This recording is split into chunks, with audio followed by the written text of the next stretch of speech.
الحمد لله رب العالمين والصلاة والسلام على أشرف الأنبياء والمرسلين نبينا محمد وعلى آله وأصحابه أجمعين وعلى كل من تبعهم بإحسان إلى يوم الدين. أما بعد، فقال المؤلف رحمه الله تعالى: القاعدة الثانية أنهم يقولون ما دعوناهم وتوجهنا إليهم إلا لطلب القربة والشفاعة. فدليل القربة قوله تعالى: والذين اتخذوا من دونه أولياء ما نعبدهم إلا ليقربونا إلى الله زلفى إن الله يحكم بينهم فيما هم فيه يختلفون إن الله لا يهدي من هو كاذب كفار. ودليل الشفاعة قوله تعالى: ويعبدون من دون الله ما لا يضرهم ولا ينفعهم ويقولون هؤلاء شفعاؤنا عند الله قل أتنبئون الله بما لا يعلم في السماوات ولا في الأرض سبحانه وتعالى عما يشركون. Donc l'auteur de dire, deuxième règle, ces polythéistes diront: nous n'invoquons nos divinités et nous nous tournons vers elles qu'afin qu'elles nous rapprochent d'Allah et qu'elles intercèdent en notre faveur auprès de lui. L'auteur dit ensuite: la preuve relative au rapprochement est le verset 3 dans Surat Az-Zumar, à Surat 39. Ceux qui adoptent des maîtres en dehors de lui disent: nous ne les adorons que pour qu'ils nous rapprochent d'Allah. Allah jugera entre les hommes leurs différends au jour de la résurrection. Allah ne guide pas celui qui ment sur lui et renie ses versets. Et la preuve relative à l'intercession réside dans le verset 18 de Surat Yunus, Surat 10. Ils adorent en dehors d'Allah ce qui ne peut ni leur nuire ni leur profiter et disent: ceux-ci sont nos intercesseurs auprès d'Allah. Dis: informerez-vous Allah de ce qu'il ne connaît pas dans les cieux et sur la terre. Gloire et pureté à lui, il est bien au-dessus de ce qu'il lui associe. فالمسألة الأولى قاعدتان عن الوساطة. Premier point, deux règles quant au fait de prendre un intermédiaire entre soi et Allah. القاعدة الأولى دين الحنفاء أي دين الإسلام ليس فيه واسطة بين الله وخلقه في الربوبية وفي العبادة. Première règle, en islam, il n'y a pas d'intermédiaire entre Allah et sa création dans la seigneurie et dans l'adoration. وذلك لأن الإسلام هو دين التوحيد والإخلاص. Et ceci, car l'islam est la religion de l'unicité et de sincérité. قال الله تعالى: إن الدين عند الله الإسلام. Allah dit dans Surat Al-Imran, Surat 3, verset 19, la religion agréée d'Allah est l'islam. وقال تعالى: ومن يبتغي غير الإسلام دينا فلن يقبل منه وهو في الآخرة من الخاسرين.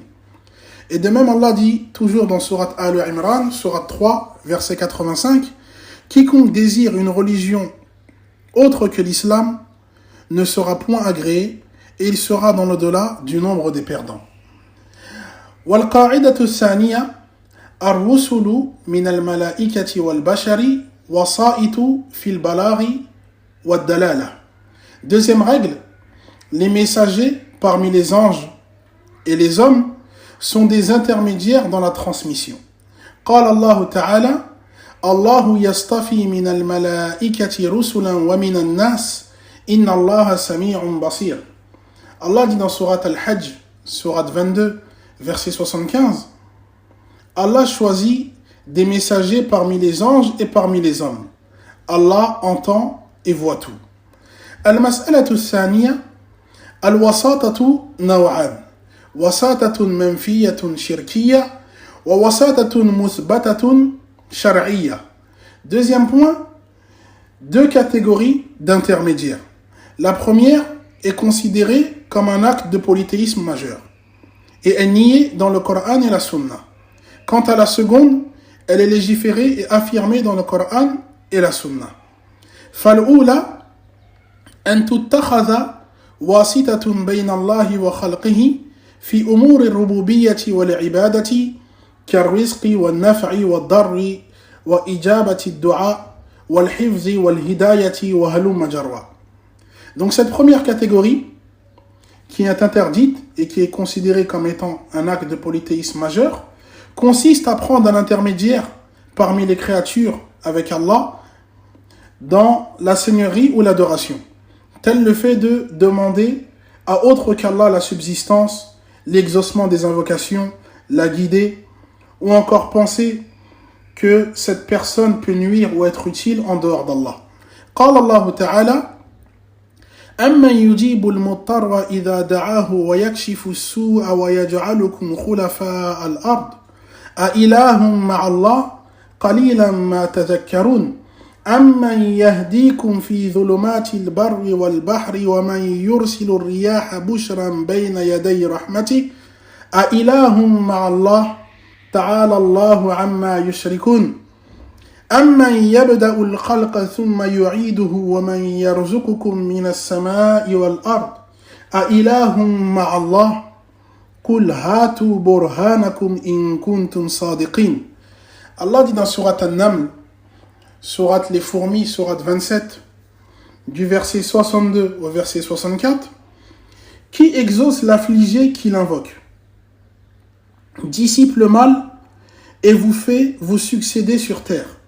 Est-il une autre divinité en dehors d'Allah réalisant cela et méritant l'adoration?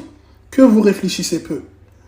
Qui vous guide dans les ténèbres de la terre et de la mer au moyen des repères célestes et terrestres qu'il a créés? Et qui envoie les vents annonciateurs de sa miséricorde? Est-il une autre divinité en dehors d'Allah réalisant cela et méritant l'adoration? Allah est bien au-dessus de ce qu'il lui associe. Qui a créé les êtres puis les ressuscite et qui vous accorde votre subsistance du ciel et de la terre? Est-il une autre divinité en dehors d'Allah réalisant cela et méritant l'adoration? Dit, apportez-en la preuve si vous êtes véridique. والوساطة الثانية وساطة مثبتة شرعية كوساطة الملائكة بين الله وخلقه في تدبير الأوامر الكونية ووساطة الملائكة بين الله ورسله في تدبير الأوامر الشرعية. Deuxième catégorie qui est par contre légiférée, tel le fait que les anges soient des intermédiaires entre Allah et sa création dans des ordres universels, ou encore entre Allah et ses messagers parmi les hommes dans des ordres religieux. وكوساطة الأنبياء والرسل بين الله وخلقه ووساطة العلماء بين النبي صلى الله عليه وسلم والأمة فهذه وساطة في البلاغ والدلالة. Ou comme le fait que les prophètes et messagers soient des intermédiaires entre Allah et sa création. Ou comme le fait que les savants soient des intermédiaires entre le prophète Mohammed sallallahu alayhi wa sallam et la communauté. Ceci est donc le fait d'être un intermédiaire dans la transmission de la religion, et c'est là une chose louable et légiférée. Al-mas'alatu al-thalitha ma shubhatu al-qawm. Troisième point, quelle est l'ambiguïté de ces polythéistes? Shabbahu al-khaliqa bimuluki dunya iz fi hashiyati al-maliki min muluki dunya man yu'limuhum bi amri ar-ra'iyati wa ya'tifuhu alayhim. Donc leur ambiguïté est qu'ils ont fait ressembler le Créateur au roi de cette vie d'ici-bas, car ces derniers ont des rapprochés qui les informent des requêtes des gouvernés et attendrissent ces rois pour qu'ils réalisent leurs demandes. وهذا قياس مع الفارق فهو قياس باطل لأن الله أحاط بكل شيء علما ووسع كل شيء رحمة وعلما. Donc c'est là une fausse analogie, car Allah embrasse toutes choses par sa miséricorde et par sa science. Donc on n'a pas besoin d'intermédiaire pour invoquer Allah Azza wa Jal. قال الله تعالى وإذا سألك عبادي عني فإني قريب أجيب دعوة الداعي إذا دعان فليستجيبوا لي وليؤمنوا بي لعلهم يرشدون. Allah dit dans Surat Al-Baqarah, Surat 2, verset 186, si mes serviteurs t'interrogent à mon sujet, qu'ils sachent que je suis proche, j'exauce l'invocation de celui qui m'invoque sincèrement, qu'ils répondent à mon appel en se soumettant à moi et croient en moi, afin qu'ils soient bien guidés. وقال الله تعالى وقال ربكم ادعوني أستجب لكم إن الذين يستكبرون عن عبادتي سيدخلون جهنم داخرين. Et de même Allah dit dans Surat Ghafir, Surat 40, verset 60, votre Seigneur dit, invoquez-moi, je vous exaucerai. Ceux qui par orgueil refusent de m'adorer entreront bientôt dans la géhenne humiliée. Al-mas'alatu ar-rabi'a ba'd al-mazahibi tujaha al-wasatati. Quatrième point, certaines catégories concernant le fait de prendre un intermédiaire. المذهب الأول وهو مذهب أهل السنة والجماعة يفصلون فيثبتون الواسطة في الرسالة والدلالة وينفونها في العبادة وهو المذهب الحق. Première catégorie, les gens de la sunna, donc ils affirment la possibilité d'un intermédiaire dans la transmission et nient cela dans l'adoration. المذهب الثاني مذهب الشيعة الرافضة الذين يزعمون أن الأئمة من أهل البيت هم الواسطة بين الله وبين الناس. Deuxième catégorie, les Shia al-Rafida, et on retrouve parmi leurs prétentions que les califes de l'islam sont des membres de la famille du prophète Mohammed sallallahu alayhi wa sallam, et que les califes bien guidés tels Abu Bakr et Omar et Othman n'avaient pas à être des califes de l'islam. Et de même, on retrouve parmi leurs prétentions que seuls ces membres-là de la famille du prophète Mohammed sallallahu alayhi wa sallam méritaient du coup d'être des califes. Du coup, ils les prennent comme intermédiaires entre eux et Allah dans la législation, l'adoration et dans d'autres actes faussement. Al-madhhab al-thalith madhhab al-soufiyya الذين يزعمون أن شيوخ الفرق وأرباب الطرق هم الواسطة بين الله والخلق.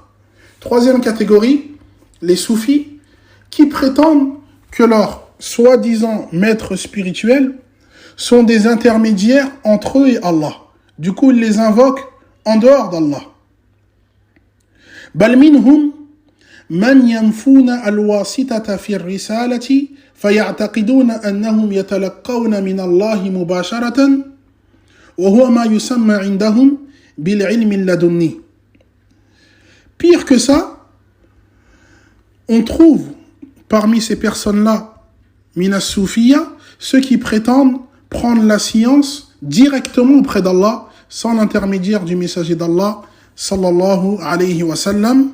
وبهذا القدر أتزجى فهذا والله أعلم وصلى الله على نبينا محمد وعلى آله وأصحابه أجمعين.